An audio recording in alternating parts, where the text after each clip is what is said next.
Bonsoir, mesdames, mademoiselles, messieurs, bonsoir. Nabilaï Camara depuis Bruxelles. Voilà, chers compatriotes guinéens, une petite réaction sur le discours de Bantamasso.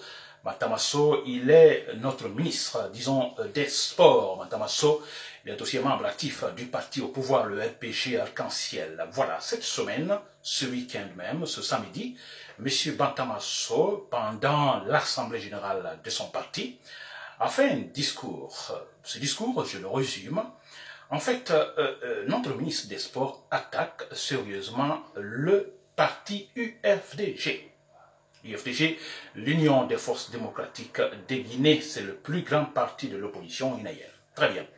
Alors, je résume ce discours de Bantamasso. Il qualifie l'UFDG, en fait, de société familiale, ou de société communautaire, disons. Voilà, chers compatriotes guinéens.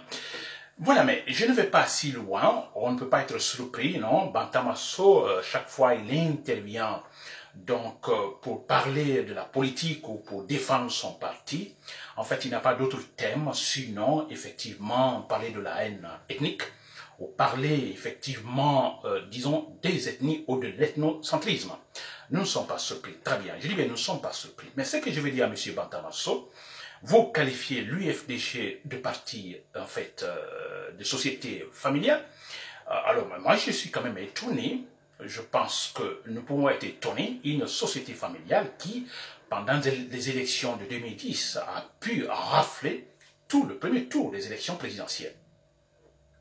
Donc, qui pouvait remporter les élections présidentielles de 2010. Oui, parce que au deuxième tour, l'UFDG a perdu, l'UFDG que vous appelez société familiale a perdu.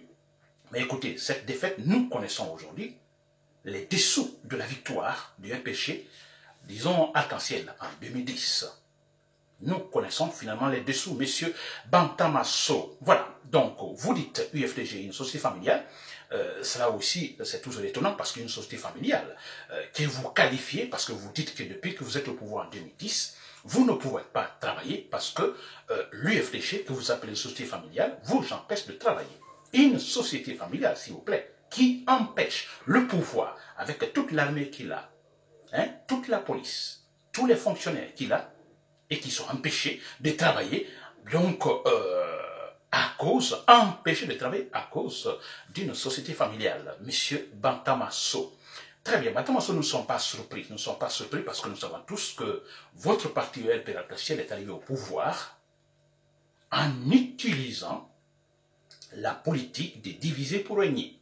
Donc un programme ethnocentriste. Ça, nous le savons. Alors, quand vous êtes arrivé aussi au pouvoir, monsieur Bantamasso, votre parti RPG n'avait pas d'homme, ni politique, ni programme politique. Donc, tout était en fait basé sur la division ethnique. Vous n'avez pas d'autre programme réel pour la Guinée. L'objectif ici, monsieur Bantamasso, votre pouvoir, en fait, ce sont des décrets présidentiels presque tous les jours, donc permettant aux gens de remplir leurs poches, et aussi l'objectif principal, vous maintenir au pouvoir, à vie. C'est ça, le programme du RPG Arc-en-Ciel, M. Bantamasso.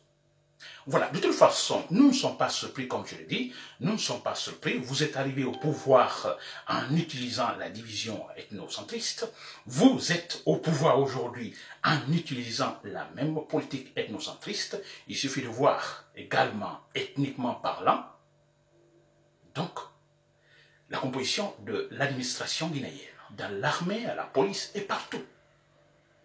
Vous verrez que même là aussi, l'équilibre ethnique, il n'y en a pas.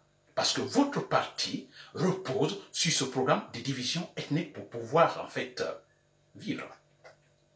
Voilà, M. Bantamasso. Donc, moi, je dis bien, je comprends cette arme que vous utilisez à tout moment, mais très malheureusement pour vous, aujourd'hui, le Guinéen, d'une façon générale, a compris la vérité.